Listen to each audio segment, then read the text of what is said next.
Hello, welcome to our channel official stocking house. দেখতেই পাচ্ছ আমরা দুজনে একদম রেডি হয়ে গেছি। বাইরে প্রচণ্ড রোদ্দুরের কারণে স্কার্ফটা মুখে ভালো করে র্যাপ করে নিয়েছিলাম। তো চলো এরপর বেরোনো যাক। আমরা প্রায় 5 মাস পরে বাড়ি যাচ্ছি। দুর্গাপুর ব্যারেজটা ক্রস করছি, আর এদিকে দেখো সূর্যটা অস্ত যাচ্ছে, কি সুন্দর দেখতে লাগছে।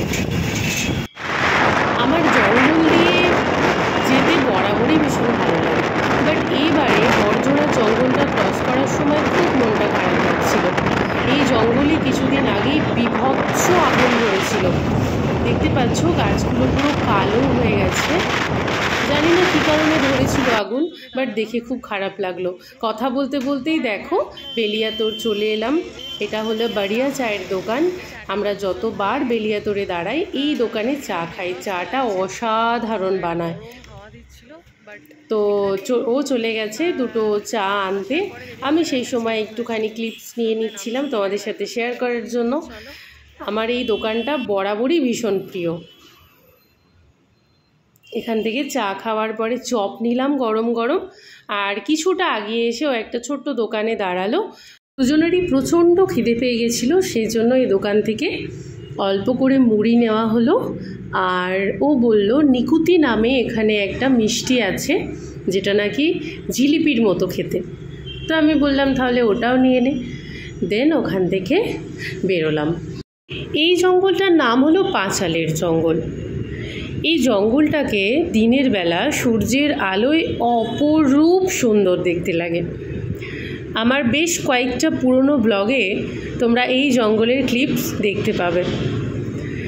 বাট আজকে যখন এই জঙ্গলটা পেরোচ্ছি তখন পুরো অন্ধকার নেমে এসেছে, দেখেই বুঝতে পারছো। হাতে গোনা কয়েকটা গাড়ি জাস্ট পেরোচ্ছে। পেটে ছুঁচোয় ডন টানলেও দাঁড়াতে ভয় পাচ্ছিলাম। সঙ্গে চপ মুড়ি মিষ্টি নিয়ে এগিয়েই চলেছি, বাট দাঁড়ানোর স্কোপ পাচ্ছিলাম না। আমার ইচ্ছেও করছিল একটা অ্যাডভেঞ্চারের সন্ধে উপভোগ করতে। তো চলো এগিয়ে গিয়ে কোথাও একটা দাঁড়াবো। এই যে দেখতে পাচ্ছ দাঁড়িয়ে গেছি একটা জায়গায়, এটাও অন্ধকারাচ্ছন্নই। সামনে একটা কালীমার মন্দির আছে। চলো তোমাদের সাথে একটুখানি চারপাশটা শেয়ার করে নিই। ওকে দেখতেই পাচ্ছ মুড়ি চপ নিকুতি সব কিছু নিয়ে একদম হাউমাউ করে খেতে আরম্ভ করে দিয়েছে। এই যে এটা একটা বাঁশবাগান, পাশে একটা কল আছে, এখানে মায়ের মন্দির। এইখানটাও একদম জনমানব শূন্য, অনেকক্ষণ ছাড়া ছাড়া একটা করে গাড়ি ক্রস করছিল। ঝটপট খাওয়া দাওয়া মিটিয়ে নিয়ে আবার আমাদের যাত্রা শুরু হলো। এবারে বাড়ি যেতে অন্যান্য সময়ের তুলনায় অনেকটা সময় বেশি লেগেছিল। মোটামুটি আমরা 2 ঘন্টায় পৌঁছে যাই, বাট এবারে আমাদের সব মিলিয়ে 3 ঘন্টা 3.5 ঘন্টা লেগে গেছিলো। তার কারণ সন্ধ্যের পর থেকে গাড়ির স্পিড খুব একটা বেশি তোলা যাচ্ছিল না। উল্টো দিক থেকে গাড়ির লাইটগুলো ভীষণ বাজেভাবে চোখে লাগছিল। তো আমরা আমাদের মতো করে এগোচ্ছিলাম। মনে মনে খুব আনন্দ পাচ্ছিলাম। বাবিন অনেকবার ফোন করছে। বাবিন হলো আমার শ্বশুর মশাই। বাবিন মামনি সবাই ওয়েট করছিল, বারবার ফোন করছিল। তো চলো অনেক অনেক আনন্দ নিয়ে চলে এসেছি। কোথায় দেখে চিনতে পারছো না? এটা বনলতা। অনেকেই আমাকে জিজ্ঞাসা করেছে বনলতা থেকে আমার শ্বশুরবাড়ি কত দূর। মোটামুটি 4 থেকে 5 কিলোমিটার হবে। আমরা প্রায় এখানে সন্ধেবেলা চা খেতে আসতাম। তো এখানে চা খেতে দাঁড়াইনি, আমার কোমরটা একটু ব্যথা করছিল, সেই জন্য এখানে একটু নেমেছিলাম। সেই ক্লিপসটাও তোমাদের সাথে শেয়ার করলাম। এখানে রসগোল্লা আর চা জাস্ট ফাটাফাটি। দেখো এদিকে জঙ্গল, জঙ্গলের মধ্যে লাইটসগুলো জ্বলছে। এখানে দেখতে পাচ্ছ বাবিন আমাদের জন্য ওয়েট করছিল বটতলার ওখানে। তো আমি আসা মাত্রই আমাকে বললো তুই আমার বাইকে চলে আয়। হয়তো 2 মিনিট যাব, বাট তাও বাবিন বললো আমার বাইকে চলে আয়। এই যে বাড়ি চলে এসেছি। অভির পিঠে এতগুলো ব্যাগ, এখানে আছে মামনি। সবাই ভীষণ টেনশন করছিল, আমাদের পৌঁছাতে অনেকটা রাত্রি হয়ে গেছিলো। বাবিন এখানে বলছে 3.5 ঘন্টা লাগলো তোদের। আমিও হ্যাঁ বলে বাবিনের পেটুটা একটু টিপে দিচ্ছিলাম। তো বাবিন আমার কাছে শ্বশুর কম বাবা বেশি। তো দেখতেই পাচ্ছ মামনি এত কিছু রান্না করেছে, যা যা ভালোবাসি, গরম গরম মাছ ভাজা, মসুর ডাল, ঝিঙে আলু পোস্ত, এখানে মাছের টক। আমার তো পোস্ত হলেই আর কিছু চাই না। আমাকে অনেক পোস্ত দিয়েছিল এই দিনে, আমি ভাত কম পোস্ত বেশি খেয়েছিলাম। তো এবার বলি যে আজকে আমাদের এত কষ্ট করে আসার কারণটা কি। কারণ হলো আমার শ্বশুর বাড়িতে এই সময় বাবা শান্তিনাথের গাজন উৎসব হয়। তো দেখতেই পাচ্ছ এটা শান্তিনাথের মন্দির, কি সুন্দর সাজিয়েছে দেখো। বছরের এই একটা সময়ে প্রচুর লোক সমাগম হয় এই গেলিয়া গ্রামে। এখন যেটা হচ্ছে সেটার নাম হলো হিন্দোল। তো আমি ওই নামগুলোর সাথে একদমই পরিচিত ছিলাম না, আস্তে আস্তে হয়েছি। বছরের অন্যান্য যে কোনো সময় যাই বা না যাই, এই সময়টায় আমার যেতে ভীষণ ভালো লাগে। বাবা শান্তিনাথের অশেষ কৃপা থাকে এই ভক্তদের উপরে। শুনলাম নাকি 68 জন ভক্ত হয়েছিল। বাবিন মামনির মুখে শুনেছি যারা ভক্ত হয় তারা নাকি সারাদিন জলস্পর্শ করে না, সারাদিন জল না খেয়ে কি অসীম পারদর্শিতা দেখায় এই প্রত্যেকটা রিচুয়ালসে। আমার তো গা কাঁটা দিয়ে উঠছিল। একজন সাধারণ মানুষকে যদি পাটা উপর দিকে করে মাথাটা ঝুলিয়ে দেওয়া হয় তার এমনিই মাথাটা ঘুরে যায়। আর এখানে দেখো পা দুটো উপর দিকে ঝুলিয়ে মাথাটা নিচে রেখে নিচে আগুন জ্বালানো হচ্ছে। ওই আগুনের গরম ভাবটা মুখে মাথায় লাগছে, দিয়ে ওদেরকে দোলানো হচ্ছে। সত্যি বাবার অশেষ কৃপা না থাকলে কখনোই এগুলো করা সম্ভব হতো না। সারা দিন জলস্পর্শ না করে মানুষগুলো অসীম সাহসের সাথে একের পর এক রিচুয়ালসগুলো করেই চলেছে। এই রিচুয়ালসটার নাম আমার ঠিক জানা নেই, কেউ যদি জেনে থাকো তাহলে ব্লগে কমেন্টস করো। এটাকে কি বলে আমি ঠিক জানি না, সবাই হাতে হাতে ধরেছিল দেখলাম। তো তোমরা জানলে অবশ্যই জানিও। আমি যত দেখি এই রিচুয়ালসগুলো তত অবাক হয়ে যায়, গা শিউরে ওঠে। মানুষগুলো সত্যি কতটা এফর্ট দেয়। তো আজকে ছিল গামির গাছ কাটা। আমাদের ডিনার করতে গিয়ে অনেকটা দেরি হয়ে যাওয়াতে আমরা ওটা আর দেখতে পাইনি।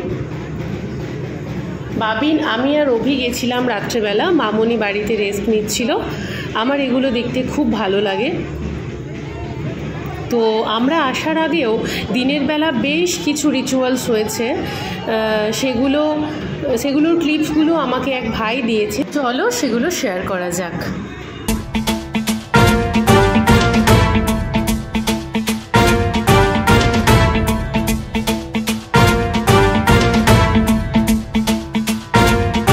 जटाटवी गलज्जल प्रवाह पावितस्थले कलेवलं व्यलम्बितां भुजङ्गतुङ्गमालिकान्तमड्डमड्डमड्डमन्निनादवड्डमर्वयं चकार चण्डताण्डवं तनोतु नः शिव शिवम्।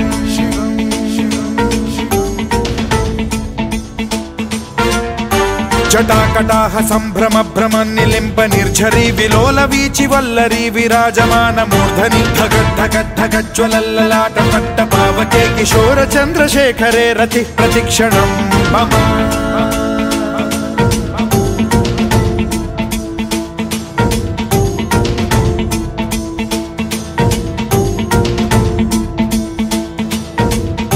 धराधरेन्द्र नन्दिनी विलास बन्धु बन्धुरस्फुरद्दिगन्त सन्तति प्रमोदमान मानसे कृपा कटाक्ष धोरणी निरुद्ध दुर्धरापदि क्वचिद्दिगम्बरे मनो विनोद मे तु वस्तुनि।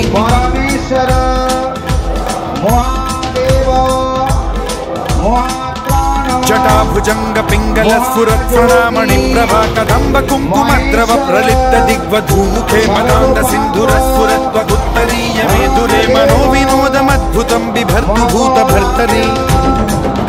ॐ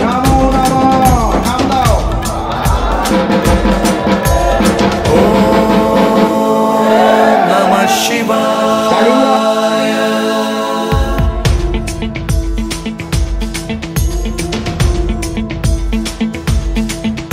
सदा शिवं भजाम्यहं, सदा शिवं भजाम्यहम्। शिवाय।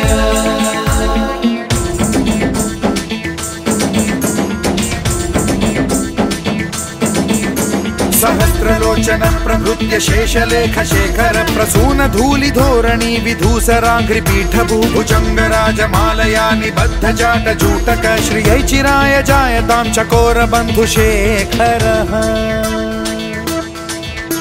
ललाट चत्वर ज्वलत् धनञ्जय स्फुलिंग भानि पीत पंचसायकं नमन्निलिम्प नायकं सुधामयूखलेखया विराजमान शेखरं महाकपालि संपदे शिरोजटालमस्तु नः।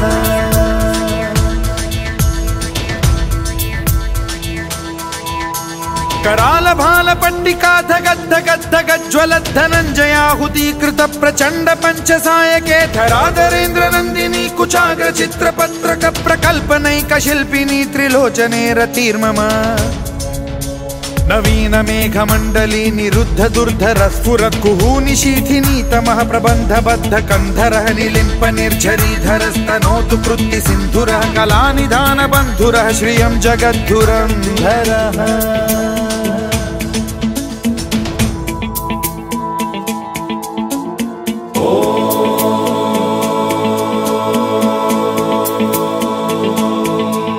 प्रफुल्ल नील पंकज प्रपंच कालिम प्रभावलंबि कंठ कंदली रुचि प्रबद्ध कंधरं स्मरच्छिदं पुरच्छिदं भवच्छिदं मखच्छिदं गजच्छिदान्धकच्छिदं तमन्तकच्छिदं भजे। अखर्व सर्व मंगला कला कदम्ब मंजरी रस प्रवाह माधुरी विजृंभणा मधुव्रतं स्मरान्तकं पुरान्तकं भवान्तकं मखान्तकं गजान्तकान्धकान्तकं तमन्तकान्तकं भजे।